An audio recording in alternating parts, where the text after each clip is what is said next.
Hey guys, tonight we travel back, way back, to a world where the gods were always watching. The air smelled like burned offerings, and running naked in front of thousands was not only normal, but encouraged. You're standing just outside Olympia, Greece, around 776 BCE. It's dusty. It's hot. And the crowd? Already buzzing. But you're not here to race, oh no. You're here to witness something a little more primal. Before a single foot hits the stadium floor, before anyone even stretches a hamstring, the ancient Olympic Games begin not with a bang, but with fire and blood. So, before you get comfortable, take a moment to like the video and subscribe, but only if you genuinely enjoy what I do here. Drop your location and local time in the comments. I love knowing where in the world you're listening from. Now, dim the lights, maybe turn on a fan for that soft background hum, and let's ease into tonight's journey together. You arrive just before sunrise.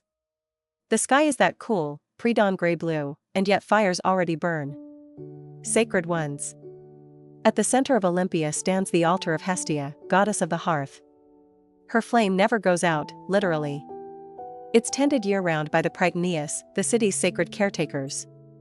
And during the games? The fire multiplies. Torches spark across the complex like stars igniting. This flame is no decoration, it's a divine Wi-Fi signal to the gods. Every fire, every flickering torch, symbolizes connection to Olympus. It's also how the torch relay you see today got its start, minus the spandex and selfie sticks. You walk past the temple of Zeus, and the scent hits you, roasting meat. But not the kind that makes you hungry. No, this is ceremonial. At the nearby Alta sanctuary, oxen and sheep are being led to the slaughter. Not for food, but for sacrifice. Their blood will be drained, their organs inspected, and their bones burned, offerings for divine favor. Because let's face it, if you're about to fling a discus in front of 40,000 people and the king of the gods, you want all the help you can get. Historians still argue whether these early sacrifices were more about devotion or intimidation. Was it an act of love for Zeus? Or a not-so-subtle, please don't smite me insurance policy? Either way, there's a line of athletes and priests praying like their lives depend on it. And sometimes, they actually do. You spot an unusual ritual near the Pelopion, the tomb of Pelops, the mythic charioteer who supposedly founded the games. His story? A full soap opera. Spoiler, it includes betrayal, a magical ivory shoulder, and someone being cooked and served to a god. Yep. Ancient mythology doesn't do mild. To honor Pelops, a black ram is sacrificed in a hush-hush dawn ceremony. No cheering crowds here. Just shadows and silence as priests circle the tomb, chanting in rhythms that would make even the most caffeinated modern hype man feel a chill. You hear whispers that Pelops's ghost still lingers here, watching. You might expect athletes to be stretching, warming up, or at least doing some squats. Nope. Before the games start, they march in a solemn procession, all the way to the temple of Zeus, where they swear an oath on a slice of boar's flesh. Not just any boar, this one was ritually sacrificed specifically for this ceremony. Think of it as the world's sweatiest, meatiest pinky promise swearing false oaths. A huge deal. You lie here, you don't just lose your shot at glory. You might lose your home, your fortune, or your dignity. Or, more accurately, all three at once while being publicly shamed in front of thousands. Good times. And while we're on the topic of fun facts, did you know that the Olympic calendar wasn't just a sporting event schedule? It helped define time. Every 4 years, during the sacred truce of the games, wars were paused, political rivalries went on hold, and people from dozens of city-states gathered in one place. No swords, just sandals. The rituals weren't just religious, they were practical. With thousands flooding into Olympia, chaos was a real threat.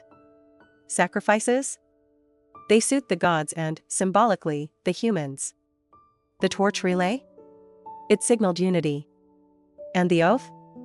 Well, let's just say it reduced the odds of someone trying to poison the javelins. Slightly, even the order of events was ritualized. The pentathlon, for instance, was structured in a very specific sequence: long jump, discus, javelin, stadium race, and wrestling, not for athletic logic, but because each step mirrored symbolic trials and heroic myths. And just when you think it's all tradition and reverence, someone casually mentions that the sacred olive trees nearby, the ones producing the wreaths for victors, are said to have been planted by Hercules himself.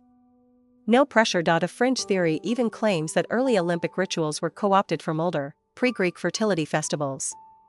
Yeah, imagine showing up expecting a harvest dance and getting a goat sacrifice instead.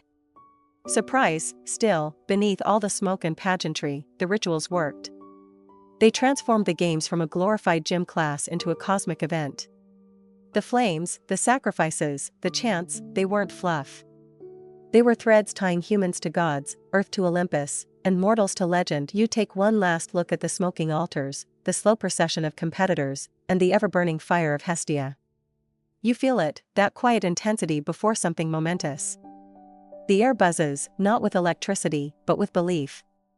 And whether you're a sprinter, a priest, or just an ancient groupie hoping for free olives, one thing is clear: you are not just watching history. You're in it. You're standing just off the edge of the packed stadium grounds now, squinting in the sun as a roar goes up from the crowd. Dust hangs in the air like golden fog. But what grabs your attention isn't the sound, it's the sheer spectacle of what the athletes aren't wearing. That's right. Not a stitch. Every competitor, from sprinters to wrestlers to charioteers, is competing in the nude. It's not a fluke or wardrobe malfunction. It's tradition. Welcome to the gymnos, the ancient Greek word for naked, and the root of, yes, gymnasium. This is the land of the gods, after all, and what better way to show off the divine gift of your body than by putting all of it on display?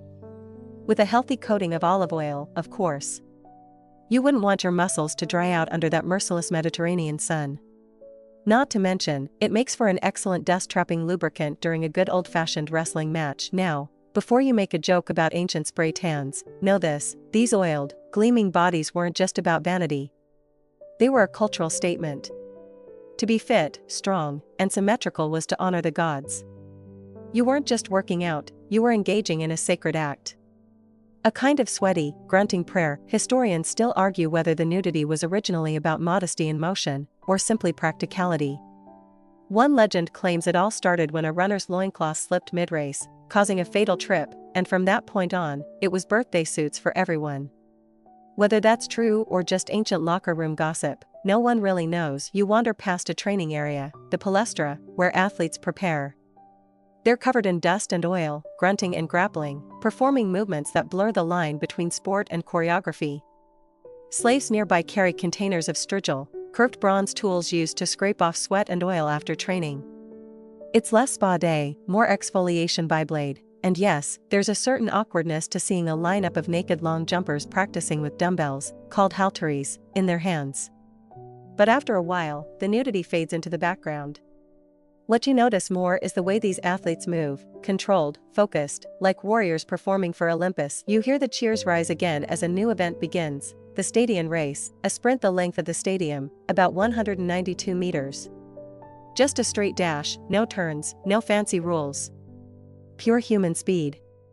The runners crouch, legs coiled, bodies gleaming.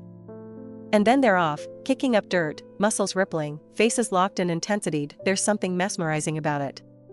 No shoes, no starting pistol, no scoreboard. Just power and movement. You wonder if this is what the gods looked like when they ran across the sky. Meanwhile, in the crowd, it's an all-male affair. That's right, women aren't allowed. Not to compete, not to watch. Married women especially are banned from attending under penalty of death. Bit extreme, sure, but it tells you just how seriously these games are taken. The arena is a sacred space, reserved for male bodies in peak form, and everyone else? Not welcome. Well, almost everyone. You learn of a woman named Calipatira, a noblewoman who once disguised herself as a trainer to sneak in and watch her son compete. When he won, she couldn't contain her joy and ran into the arena, revealing her identity. She should have been executed, but the judges spared her because, well, her entire family had a record of Olympic champions. Nepotism? Maybe.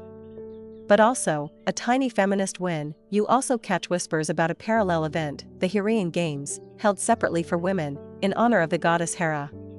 Competitors wore short tunics and ran a different race, more symbolic than competitive. It wasn't quite equal rights, but it was something. A hushed echo of the real games. Back in the stadium, the wrestlers take the field. There's no mat. Just sand. Their bodies twist and lock, coated in oil and grit.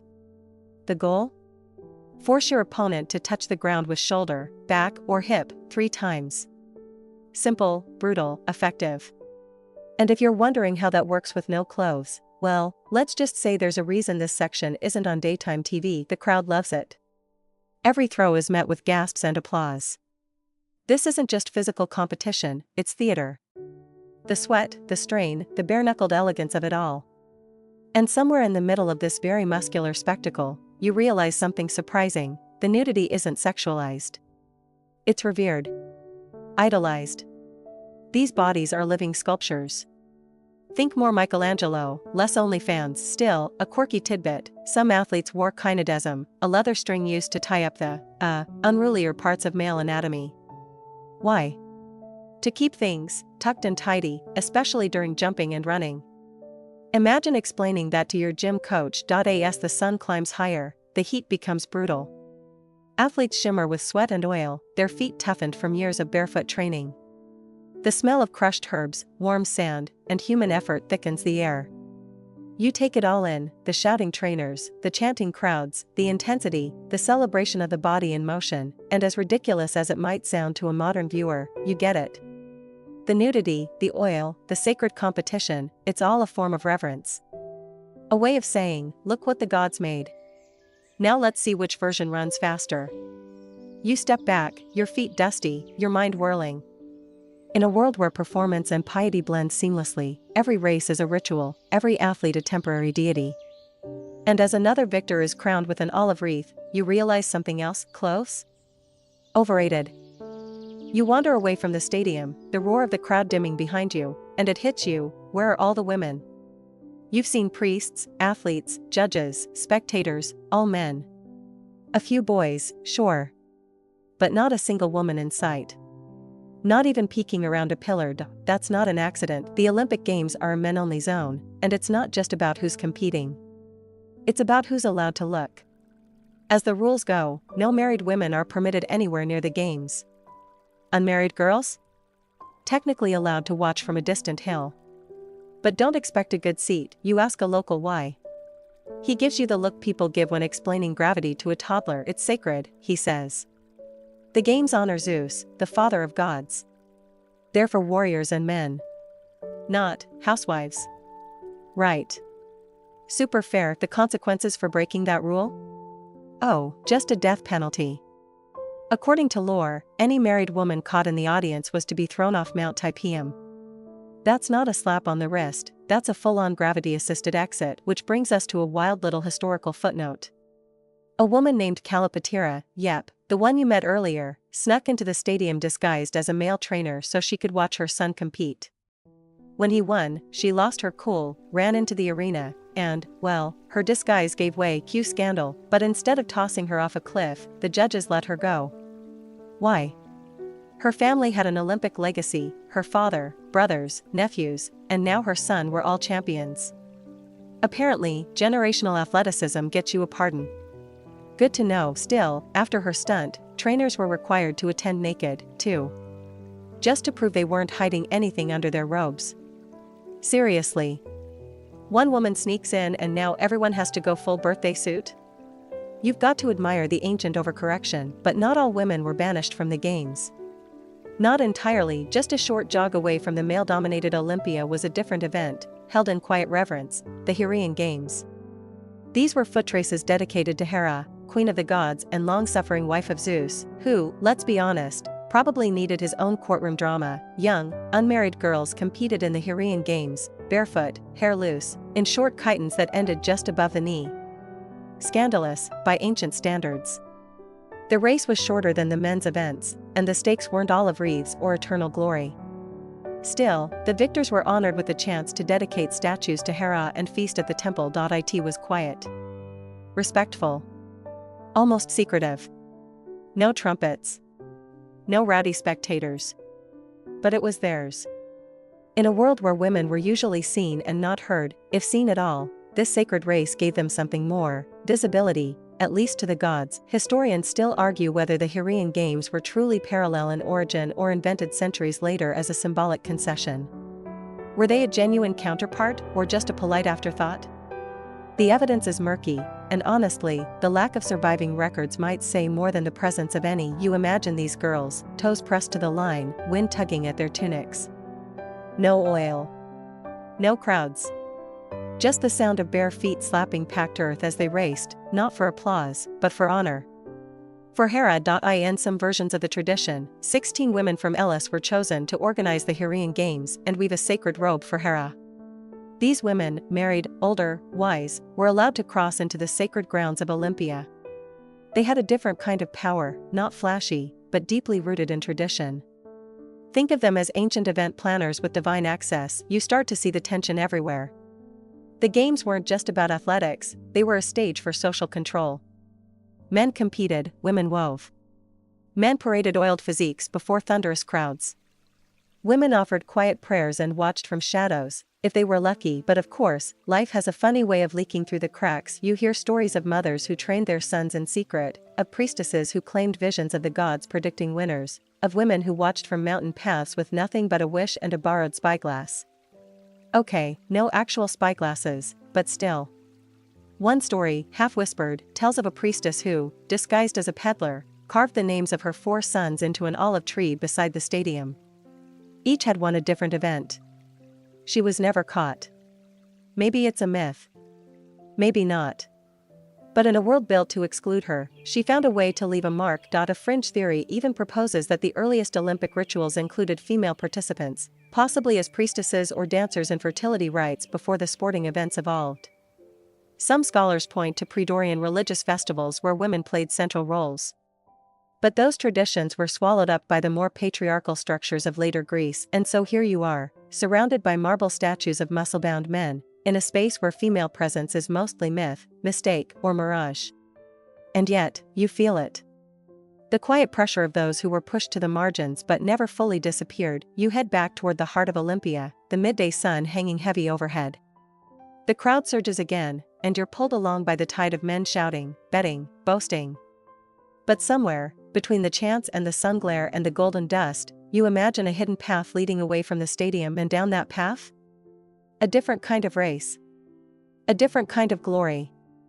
The air shifts.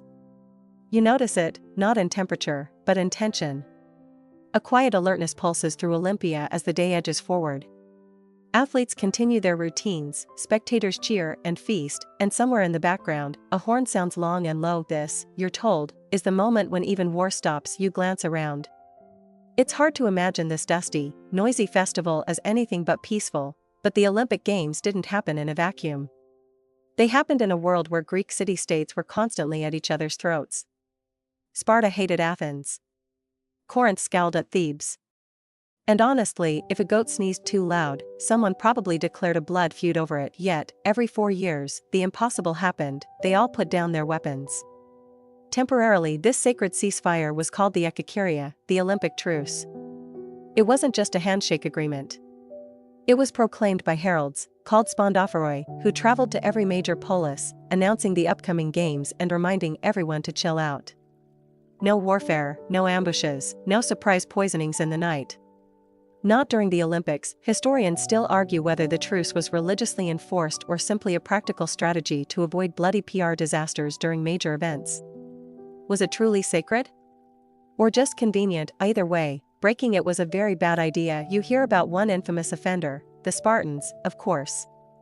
In 420 BCE, they launched a military campaign right before the games. Olympia responded by banning all Spartans from participating. Which, in ancient Greek terms, was like disinviting Tom Brady from the Super Bowl and expecting no one to notice. Did the Spartans care? Probably not.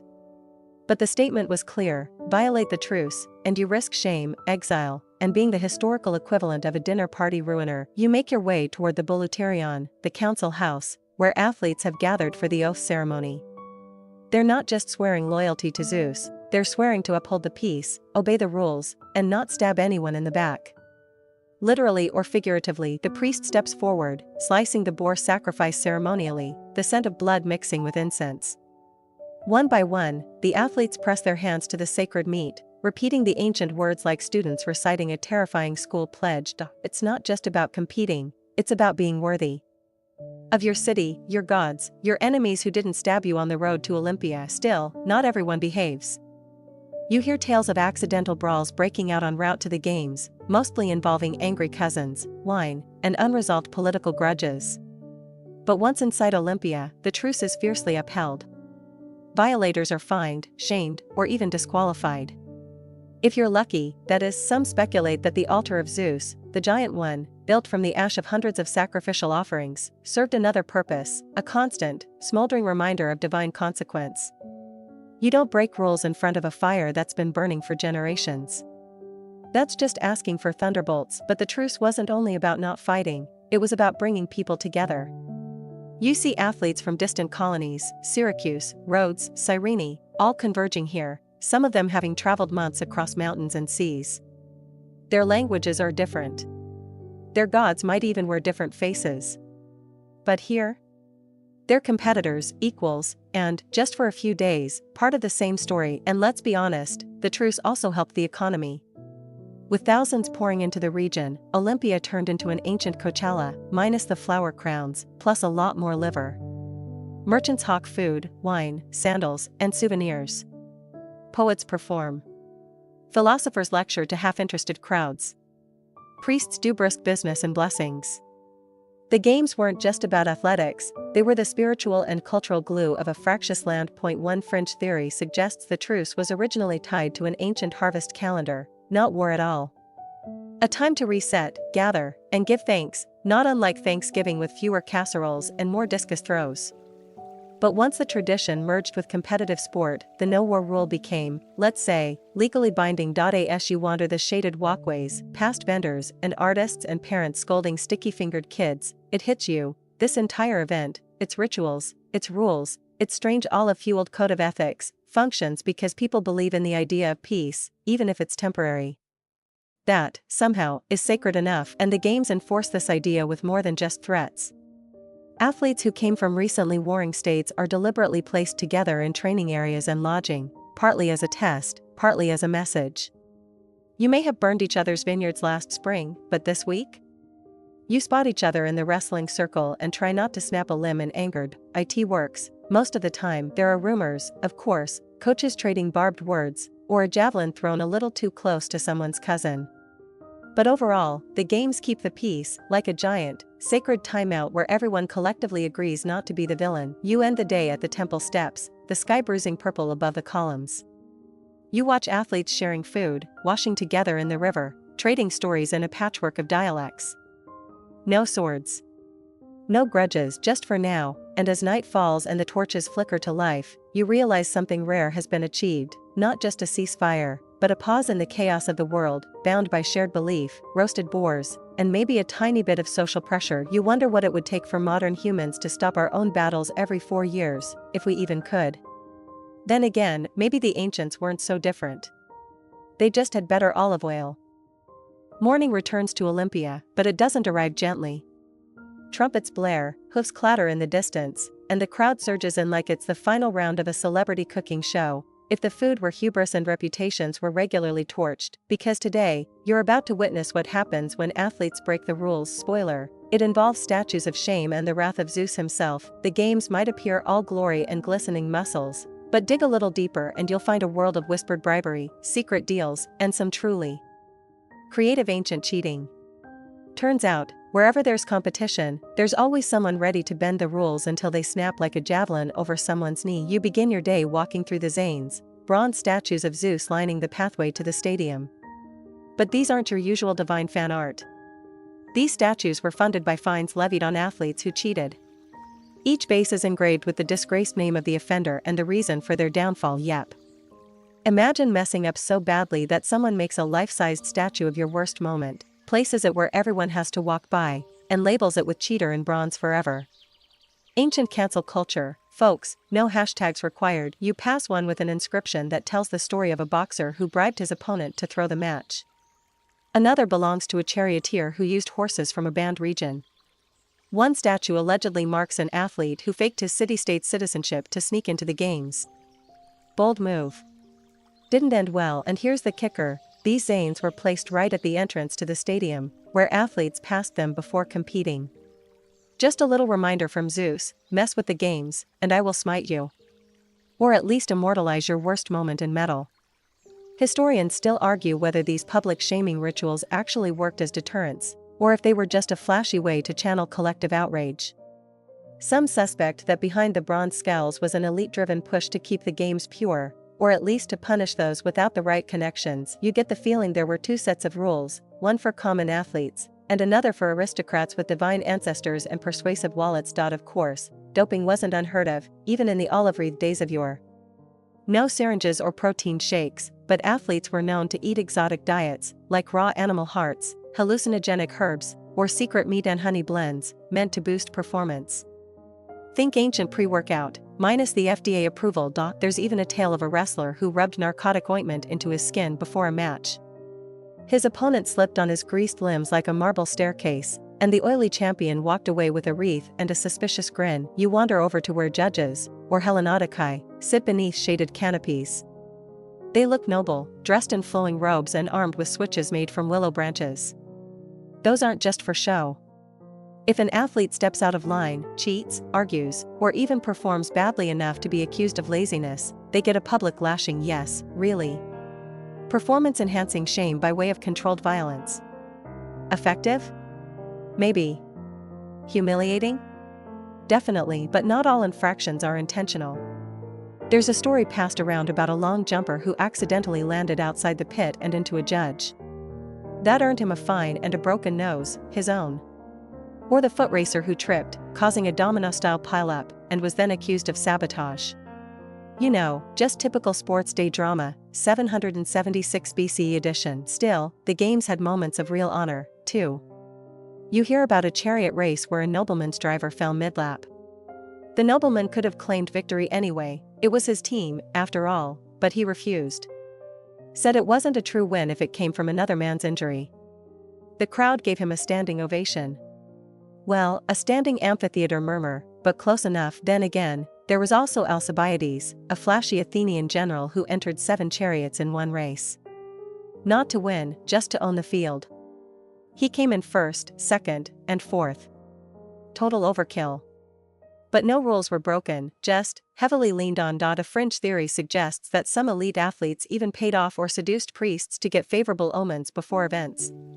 Whether or not that's true, the line between divine favor and divine manipulation was sometimes razor thin. It's not cheating if the gods wink first, right? You catch sight of an athlete in the distance, his hands trembling slightly as he prepares for the pancration, a no-holds-barred blend of boxing and wrestling where only eye-gouging and biting are banned. And even those rules were negotiable. The crowd loves it, of course. The more brutal the match, the louder the cheers. In fact, some pancratiasts had to win by choking their opponents unconscious. Or worse. It wasn't just about technique. It was about endurance, pain tolerance, and possibly having a mild death wish. And when someone was caught cheating here, they weren't just disqualified. They were jeered by the crowd, cursed by their opponents, fined into poverty, and, if they were especially unlucky, sent home with a broken nose and a permanent place in Olympic disgrace. But still they came. Risking shame, lashes, fines, and bronze immortality because the chance to be crowned a victor, to hear your name shouted by thousands, to wear the sacred olive wreath? That meant more than reputation. It meant legacy. And in ancient Greece, legacy was everything. You leave the field with a strange mix of admiration and mild second-hand embarrassment. The Zane still stands silently, casting long shadows over the path to glory, and as the sun reaches its zenith and the next round of events begins, you can't help but wonder, if people would cheat under Zeus's nose, with altars burning and priests watching, what hope does modern sport have? Then again, at least they didn't have Twitter. You wake to the quiet rustling of early morning, before the crowd stirs, before the trumpets sound. The olive trees whisper above you in a breeze soft enough to forget you're in a world of sweat, sand, and sore muscles. But today, you're not chasing the scandals or the screams of battle in the wrestling pit. Today, you follow the quiet path, the one that leads to what victory meant, because for all the drama of the arena, the games weren't really about medals or money. There were no gold podiums, no Wheaties boxes. When an athlete won in ancient Olympia, their reward was simple, a crown of olive branches, cut from a sacred grove by a boy whose parents were both alive, symbolizing purity, of course. Always a child. Never a soldier. Never someone who'd known death. There were no participation trophies here. Still, the prize might sound like pocket lint to a modern athlete, but don't be fooled. Winning at Olympia made you more than famous, it made you immortal. Literally, in some cases you picture it, a victorious runner standing at the altar of Zeus, sweat drying on his back, as a judge solemnly places the cotinos, that twisted olive wreath, atop his head. There's no screaming, no champagne, no handshakes from sponsors.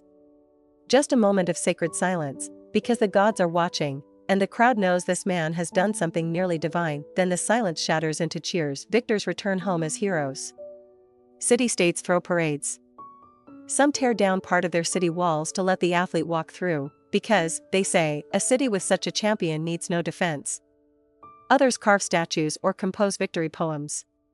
Even poets like Pindar made entire careers out of writing flowery odes about sweaty people doing impressive things with discs and fists. Historians still argue whether the Olympic victory was more a gift from the gods or a product of intense, ruthless training. Some sources suggest divine favor was essential. Others claim the real edge was in the athlete's background, wealthy families, top-notch trainers, and yes, sometimes political leverage. Imagine the ancient version of a private tennis coach, but with more prayer and fewer selfies. You hear about a boxer named Diagoras of Rhodes, who won at multiple games and was so revered that when his sons also became champions, they lifted him onto their shoulders and carried him through the crowd. Legend says someone shouted, "Now you may die, for you will never be more blessed." And apparently, Diagoras agreed. He died right then and there, a man quite literally killed by pride. Now that's ancient Greek poetic irony. What's more, the real spoils didn't come from Olympia itself, they came later. Some victors were granted free meals for life, seats of honor at public festivals, and generous pensions. Others were immortalized in song or stone. A few were even sent on diplomatic missions, treated like celebrity ambassadors. You stroll past the crumbling remains of athlete statues, once glorious marble forms with their arms raised in triumph. Some have names worn smooth by centuries of wind. Others have been deliberately defaced, maybe by rivals, or perhaps just by time itself. But in their prime? These statues were as close as you got to eternal life, but there was a catch: you only got the olive wreath if you were declared a true winner by the judges. And if someone disputed your win, claimed you fouled, cheated, or somehow broke a rule, well, there were long, messy deliberations.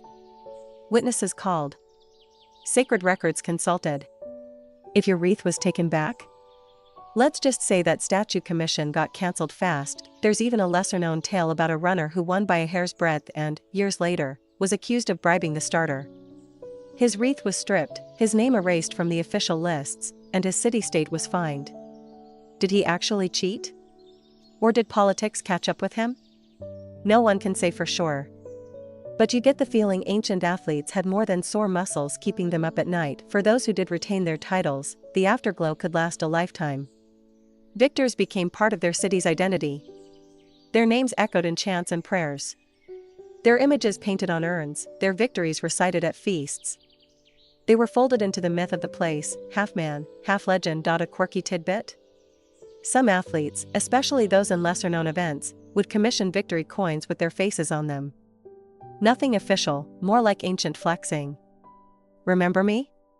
I was the guy who won the armor race and didn't even vomit once. Humble brag, minted in bronze, and if you're wondering what happened to the losers, well, they just left. Quietly. No booby prizes. No group hugs. Some returned home to disappointed families. Others stayed in Olympia, licking their wounds and training for the next round in 4 years. A few disappeared entirely, names lost to time. No second place here, just the winner, and everyone else. But winning wasn't always what it seemed. Some victors used their newfound fame to enter politics. Others retired young, opening training schools or temples. A few couldn't handle the pressure. There's a somber story of a champion who took his own life after his city accused him of arrogance. He'd refused to dedicate his win to the city's patron god, and people turned on him. One day you're a hero, the next you're a cautionary tale. You sit beneath one of the olive trees rumored to be descended from the original grove of Zeus. Its branches twist like the muscles of the champions you've watched, strong and weathered. A breeze rattles the leaves, and you wonder, how many wreaths came from this very tree? How many heads bore its crown, only to vanish into the dust of memory? And yet, something lingers. Not in the gold, not in the statues, but in the stories, the whispered echoes of names, still spoken centuries later. That, maybe, was the real prize: legacy over loot. glory over gold, and somewhere out there, a single olive leaf still clings to a forgotten branch, waiting for the next name to claim it. By now, you've grown used to the rhythm of Olympia, the chanting crowds, the thud of feet on sand, the oily shimmer of human ambition under the sun. But late in the day, when the heat retreats and the air begins to thicken with dusk, something changes. You follow a narrow path, overgrown with grass and whispering olive trees, into the sacred grove of Altus. This isn't the Olympia of cheering fans and ozone boar meat. This is the Olympia of shadows, of roots older than records, of rituals long since buried under official stories, and it's here that the games grow quiet. And weird, this grove isn't just pretty landscaping, it's a living museum of ancient cults, half-remembered gods, and rituals too strange for the marble temples. The trees here are older than Zeus's statue. They were sacred long before Olympia was sacred.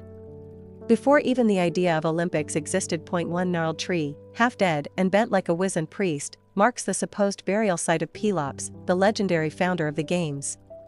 You remember him, the charioteer, the son-in-law of King Enamaus, the guy whose myth includes divine horses, a chariot sabotage, and a curse so nasty it clung to his bloodline for generations. Legend says a black ram is sacrificed at his tomb before each games begins, in the pre-dawn quiet, with no spectators and no applause.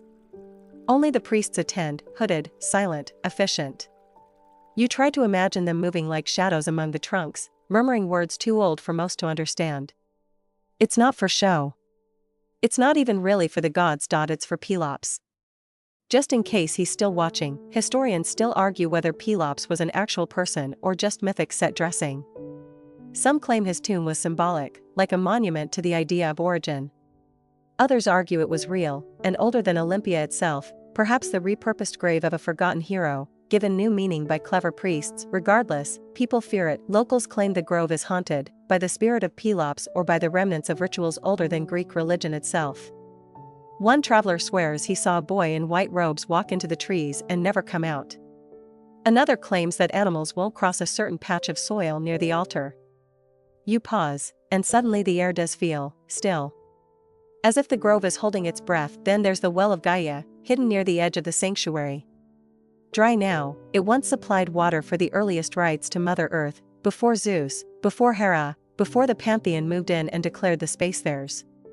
Some fringe theorists even suggest the earliest Olympic rituals were chthonic, of the underworld. Sacrifices not offered up to Olympus, but down to the earth itself. You can almost see it, dancers in animal skins, drums echoing through the night, priests painted in ash. Not quite the clean-cut torchlight ceremonies you've seen. Something more primal. Nearby, a small altar to Rhea lies in ruins. She was the mother of gods, remember? Her cult here was minor but persistent. Some say women secretly offered tributes here during the male-dominated games, asking for fertility, protection, or revenge. You find a smooth stone tucked under the broken altar, marked with a spiral. It doesn't belong here, and yet, somehow, it does. Not all mystery lives in the past, though. You hear murmurs of athletes who sleepwalk through the grove, waking miles from where they bedded down. Others claim to see figures, not spectators, not athletes, watching from between the trees at night. When they investigate? Nothing. But the feeling lingers, like a whisper just behind your ear. A fringe tale tells of a priest who once refused to perform the Pelops sacrifice. Days later, he was found dead in the stadium tunnel, face down, clutching a fistful of olive leaves. Officially, he choked on bread. Unofficially, well, even the gods have their expectations. You walk deeper still, until you reach the edge of the ash altar of Zeus. It's not glamorous, just a mound of soot, built up over centuries of burned bones, melted fat, and spilled oil. No columns. No gold. Just a hill of sacred carbon. But here's the thing, it's the oldest altar in Olympia, older than the temples, older than the statues. Every year, more ashes are added. The pile grows. It's like a memory, built not from words, but from flame. You can smell it even now, faintly metallic, strangely sweet. It lingers on your skin. There's something almost romantic about it. Hundreds of years of offerings, all layered together. 1,000 hopes reduced to smoke, feeding the sky. It's humbling, really. So much belief, so much awe, now condensed into a dark smudge on the land. And then there's the grove's strangest tradition, the curses. You hear about athletes who made secret pacts here, offering whispered promises to forgotten gods in exchange for victory. Some allegedly buried tokens, feathers, teeth, bloodied cloth, beneath specific trees. Others etched names into bark. Names of rivals. Names of people they wanted the grove to deal with. Most historians call it superstition. But you note that the same grove also has the highest concentration of snake sightings in all of Olympia. Coincidence? Maybe. Or maybe the old gods never truly left. They just went quiet. As night wraps the grove in velvet shadow, you begin to retrace your steps. The torchlit paths of Olympia are just ahead, flickering flames, laughter, the clang of dishes. But here, in the sacred dark, you sense something deeper. Something ancient. The Olympics may be about speed, strength, and spectacle, but this is where the soul of the games lives. In ashes. In trees. In silence, and maybe, just maybe, in the things that still watch from the dark. You emerge from the hush of the sacred grove and straight into the crash and clamor of a full-blown chariot race. Dust clouds boil up from the track, horses scream, and charioteers lean low over the rails, knuckles white as their wheels blur into smoke. It's absolute chaos, and somehow still considered sport. Welcome to the Hippodrome, ancient Greece's version of NASCAR, minus the seat belts and with significantly more divine cursing. You grab a spot along the edge, careful not to get too close, because unlike the tidy stadium, this place is unpredictable. Wheels fly off. Drivers fall underfoot. Spectators occasionally become collateral damage. One misstep and you're part of the race whether you meant to be or not. The track stretches long and wide, carved into the earth with turning posts, or nissa, at each end, infamous for being both strategic corners and harbingers of disaster. It's in these sharp curves that most crashes, or fatal poetry in motion, depending on how dramatic you're feeling, occur. Horses panic. Reins snap. Occasionally a wheel disintegrates with the enthusiasm of an exploding salad spinner, and if you thought this was a display of noble athleticism, think again. Chariot racing wasn't even about the drivers.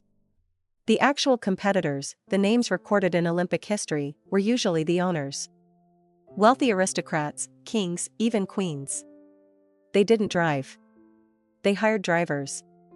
The real muscle behind the operation was usually a slave or lower-class youth with nerves of steel and no concept of self-preservation. Historians still argue whether the glory truly belonged to the elite or the driver. Was it fair for the owner to win all the accolades while the actual charioteer often died in the dirt? Some say yes, it was about strategy, breeding, and training. Others say it's just another example of the rich riding to fame on someone else's broken bones.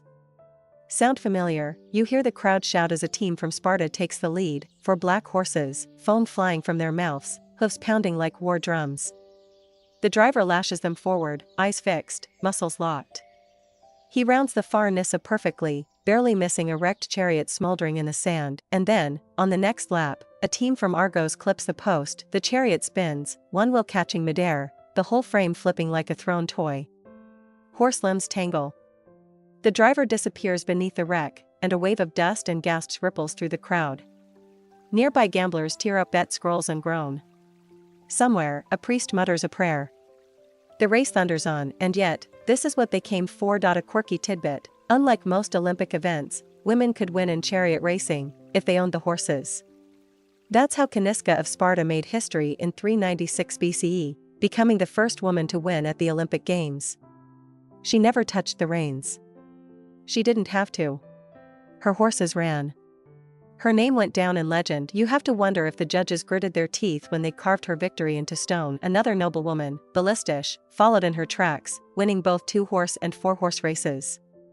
These women weren't outliers, they were hacks. They figured out how to participate in the boys' club without ever stepping onto the sand. Clever? Absolutely. Revolutionary? In its own way, yes, but not all owners played fair.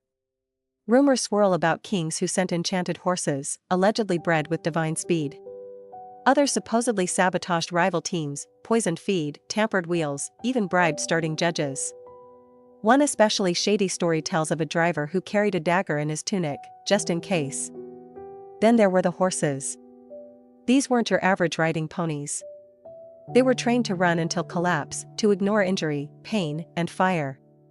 Some owners buried their best steeds with wreaths around their necks. Others sacrificed them after the win, as a gift to Poseidon, god of horses and earthquakes. Bit ungrateful, but sure, you find a quiet spot to rest, watching the final lap unfold. The Spartans win. Naturally. Their horses stagger, sweat steaming off their backs, but they cross the finish line first. The crowd roars. A boy runs out with a laurel branch. The driver limps off, supported by 2 attendants. No fanfare. No name announced. Instead, the owner, some stiff-looking nobleman with a sunburn and too many rings, steps forward to accept the olive wreath. It's the same every time. Power gets the glory.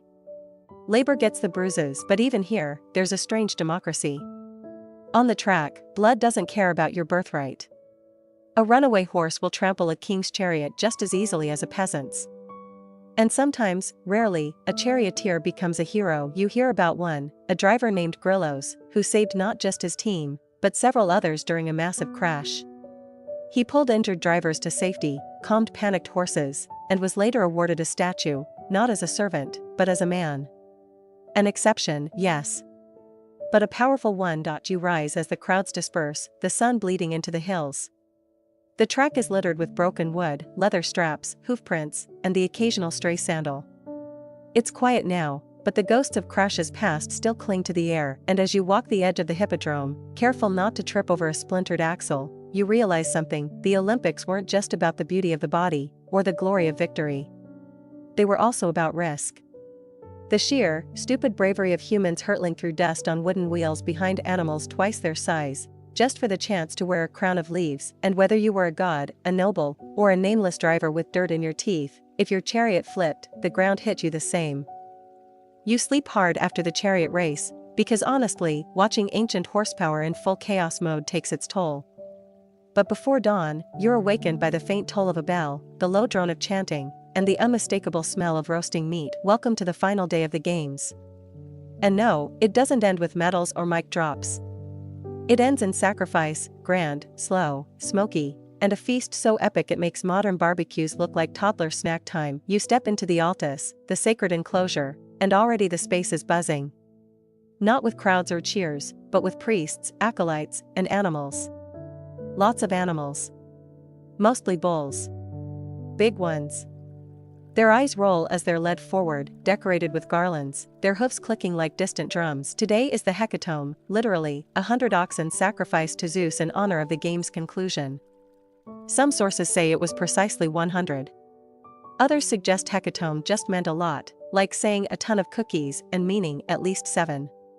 Still, the display is brutal in its majesty. One by one, the animals are led to the altar of Zeus, the one built entirely from layers of previous sacrifices. The priests work quickly. Incantations are spoken. Blades flash. The blood pours into grooves worn into the altar by generations of offerings. It's not just gore, it's theater. Sacred, deliberate, and as much about the spectacle as the spiritual. You stand back as the scent of blood mixes with incense. Around you, people watch in respectful silence. Even the children, usually loud and sticky-fingered, fall still. There's a weight to it, a collective awareness that this is how the gods are fed. Not with prayers alone, but with flesh, fire, and devotion. And afterward? A feast, because not all of the hecatomb is burned. Only the thigh bones and fat are offered to the gods. The rest? Roasted, carved, and distributed among the people, athletes, judges, priests, and pilgrims alike. Thousands of them. You're handed a chunk of meat on a crude plate, and for a moment, you're part of something ancient and primal everyone eats. Everyone knows this is important. You sit in the grass, chewing slowly, the tang of charcoal and salt on your tongue.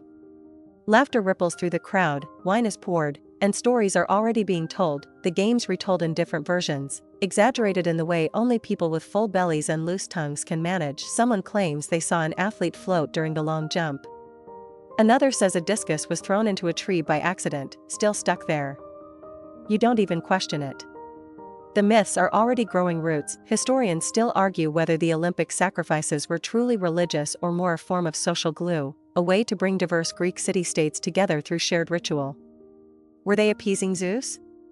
Or just feeding the crowd and keeping tradition warm and greasy? Whatever the answer, it worked. The feast unified everyone. Food as diplomacy. Smoke as prayer, and then, just when you think it's winding down, the poets arrive. You hadn't expected poets, had you? But here they are, wrapped in colorful robes, armed with lyres and lung capacity, ready to deliver their victory odes. These aren't freestyles. They're carefully crafted epics, often commissioned by wealthy patrons to immortalize the athlete's feats. Think ancient PR with a bit more iambic hexameter. One poet steps forward and begins an ode to a young Pancratiast from Corinth. His voice rings out, slow and honeyed, as he compares the athlete's arms to Heracles, his fists to Zeus's thunder, his victory to the shaping of the stars. The crowd murmurs approval. The young man blushes and pretends not to enjoy it. A quirky tradition? Sometimes the athletes themselves would recite their own lineage, tracing their heritage back to gods or heroes, real or conveniently imagined. "My great-grandfather once wrestled a lion while drunk" was probably said more than once with complete sincerity. And in the middle of all this? The judges, sitting silently in their raised seats, crowned in wreaths themselves, watching it all unfold like proud parents at a graduation they had to fund. These men had trained for 10 months just to officiate. Their job was sacred. Their reputations ironclad. They ate first at the feast. They clapped loudest at the odes. And if anyone looked sleepy? A priest gently nudged them with a laurel branch. You wander again, full now, dazed by the weight of meat and myth. Around the sanctuary, you spot small groups breaking off, some lighting candles near shrines, others dipping into springs to cleanse before leaving. It feels more like the closing ritual of a pilgrimage than the end of a sports event, and that's the thing. For all the punches, javelins, crashes, and scandals, the Olympics were, at heart, a religious festival.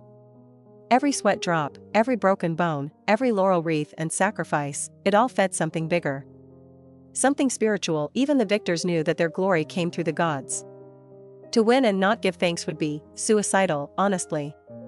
Stories tell of athletes who failed to sacrifice afterward, and were struck by disease, misfortune, or bizarre accidents involving pomegranates and cliffs.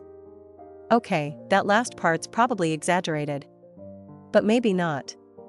There's one last thing you see before leaving. In a shaded corner, an old man finishes carving something into the base of a small statue. You peek closer. It's a name. Not of a victor, but of a child lost during the journey to Olympia. A quiet memorial. No wreath. No feast. Just a name and a prayer carved in soft stone. You walk on, unsure whether to feel awe or sorrow, probably both, because in Olympia, everything mattered.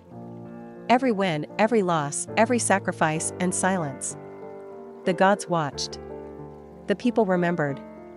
And if you were lucky, if you did something great or good or just unusual enough, you earned a place in the story, even if that story was just a line carved under a laurel tree, read only by wandering eyes like yours. The sun bleeds low over Olympia now, casting long shadows from crumbling columns and statues of forgotten heroes. The crowds have thinned. The athletes are gone, many already beginning their journeys home. The fires smolder down to embers. But you stay, watching as the games quietly exhale their final breath. This isn't the roaring finale of some modern spectacle. No fireworks, no confetti cannons. Just the gentle settling of dust and the sound of sandals scuffing across stone. You linger by the Philippion, a circular shrine built by Philip of Macedon to honor his family, including a young Alexander, not yet the great, just a boy with something to prove. The irony isn't lost on you, a temple of victory, built by a conqueror, in a place once meant for unity. A reminder that even here, politics and power crept in. Historians still argue whether the original Olympic spirit was ever truly apolitical. Some believe it began as pure devotion, unmarred by city-state agendas. Others point out that from the moment the first king sent a chariot team, the games became a chessboard, sweat and sand merely the surface of deeper rivalries, and yet, something sacred held. You pass a group of priests gently extinguishing torches. Not with water, but with olive oil, a final act of reverence. A few athletes remain, seated on stones, sharing stories in hushed tones. Their tunics are dirt-streaked, their bodies bruised. But there's a glow behind the fatigue, a softness that comes only when something intense, impossible, and beautiful has finally ended. You walk past the treasuries, small temples built by different city-states to flaunt their wealth and piety. Corinth. Athens. Delphi. Most are looted now, empty but proud. One has a tiny shrine inside, just a chipped figurine of Nike, the goddess of victory, her wings worn down by time. Someone's left a fresh olive branch at her feet. No plaque. No note. Just belief. Nearby, a child tosses pebbles into a fountain. His mother tells him the games are over. He pouts. When do they come back? He asks. In 4 years, she says. If the gods will it. You smile. The Olympiad, the sacred calendar of the games, has begun anew. That's how the Greeks measured time, not by kings or seasons, but by which Olympiad they were living in. A victory here could define an era. A single name could mark a generation. You wander through the now empty stadium, so quiet you can hear birds fluttering beneath the archway. The judge's platform is deserted, the line in the sand still faintly visible. You kneel and press your hand to it. Thousands of feet have launched from this very spot. Runners, wrestlers, boys barely out of childhood. Some names survived. Most didn't. But in that instant, when they pushed off the line, each believed they were part of something eternal, and in a way, they were. You find the Echo Stoa, the long colonnade where heralds once stood and announced the victors' names, shouted them 7 times to make sure the sound bounced perfectly off the stone and stayed in the air a little longer. You whisper your own name, just once. It doesn't echo. But it feels good. A quirky tidbit? Some claim that if you whisper a prayer into the right corner of the stoa, the gods will carry it with them into the next games. A long-distance voicemail for Olympus. You try it anyway. Just beyond the Temple of Hera, you spot the altar where the Olympic flame was lit at the beginning of the festival. The fire is out now. Only smoke remains. But it's from this very hearth that modern Olympic flames are still kindled today, thousands of years later. Not everything's been lost. You cross back into the grove one last time, past trees that have seen more games than anyone alive. You touch a trunk, rough and cool, and wonder how many hands have done the same. Victors. Losers. Lovers. Pilgrims. Ghosts. And then you hear it. A faint call. Distant. A voice singing an old hymn. You follow it, not out of curiosity, but instinct. At the river's edge, an old man, maybe a priest, maybe just a dream, sings to the water. You don't understand the words. But you understand the feeling. It's gratitude. It's release. It's saying goodbye. And so, as the last rays of sunlight gild the olive leaves and turn the ruins to gold, you sit. Just for a while, because this isn't the end. It's the pause between heartbeats, the silence between Olympiads, the breath before history continues. The games are over. But the stories? They echo still. Now, slow your breathing. Let the crowd fade away, the horns, the hooves, the roaring cheers. Let them dissolve into mist. Picture Olympia at night. The torches are out. The colonnades are quiet. A gentle breeze stirs the trees in the sacred grove, carrying with it the last warmth of the fire, the last song of the games. You are alone now, but not lonely. The stones beneath you still hum with centuries of footsteps. The gods, if they're watching, do so with half-lidded eyes, content, for once. You've seen the rituals, the chaos, the glory, and the grief. You've stood beneath thunderous victory and wandered through sacred silence. Now, nothing moves but the stars. Let them wheel overhead like they did over Pelops and Diagoras and Caniska. Let them whisper your name, just once, across the dark, and breathe in the olive smoke, the temple dust, the river scent that curled around the groves. Feel the weight lift from your shoulders. The race is done. The feast is over. The fires have gone out. And still, the memory glows, soft and warm, like embers under ash. Let that warmth settle into your chest. You've walked among legends. You've listened for echoes. You've seen how even the strangest traditions can bind people together, across centuries, across ruins. Now close your eyes. Let your heartbeat slow to match the ancient rhythm. Let the hush of Olympia carry you gently, gently, into sleep.